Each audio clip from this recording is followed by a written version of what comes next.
un accessoire pour la prochaine chanson. J'ai plus mes bottes. Je vais mettre mon accessoire, vous allez comprendre. Alors, j'ai une grande passion pour Jésus, mais pas l'institution, la personne. Je vais mettre mon t-shirt de Jésus. Inquiétez-vous pas, c'est pas du tout la portion newborn du spectacle. Quoique, ça aurait pu bien. C'est quand même surprenant que tout d'un coup t'essaies de me convertir.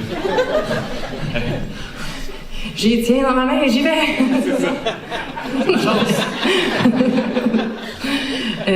Bon, à chaque fois que je vais parler d'un sujet sérieux, on dirait que je suis pognée dans un show d'humour. Je remets ça. J'ai un ami qui partageait cette passion-là pour Jésus avec moi.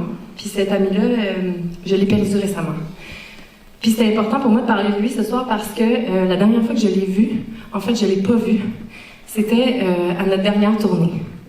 Il est venu à mon show, puis à cause de la COVID, là, il y a certaines personnes qui se sont faufilées dans les loges, puis certaines personnes qui ont été repoussées dehors. Puis par le temps que j'ai donné des becs à tout le monde dans les loges, il était parti, puis il m'a envoyé un texto. Puis ça a été ça, la fin. On sait jamais hein, quand c'est la fin.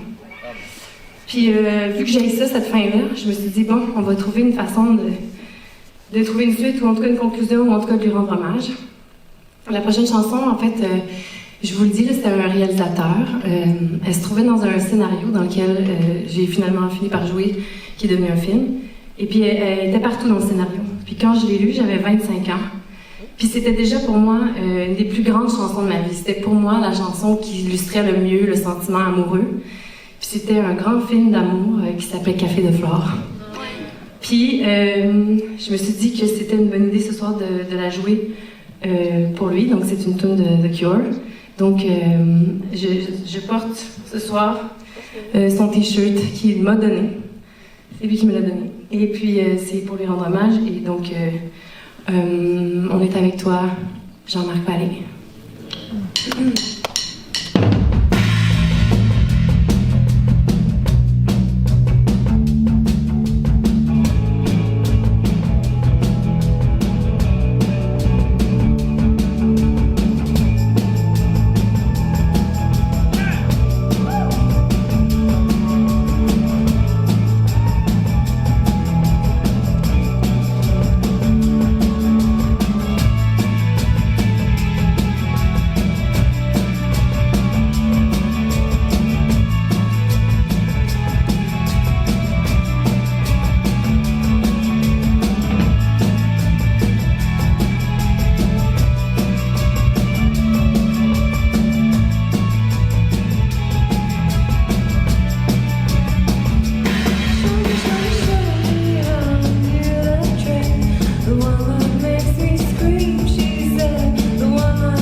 Je me dis que c'est pas vrai qu'il y a pas une erreur des paroles.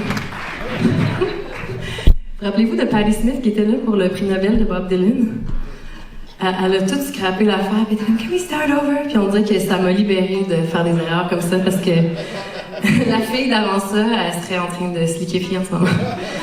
De toute façon, je sais que Jean-Marc, c'est ça, il veille sur moi malgré tout. De toute façon, on a changé 3-4 affaires tantôt pour ce show-ci, fait que des erreurs, il risque d'en avoir, mais j'ai fait exprès parce que c'est tellement mignon. Regardez-les! Regardez-les, c'est fait. C'est ça qu'on s'est dit, genre, tu sais, quand c'est deux choses, c'est pas une tournée, c'est un tourniquet. Je me suis dit, c'est ça, on est en tournée.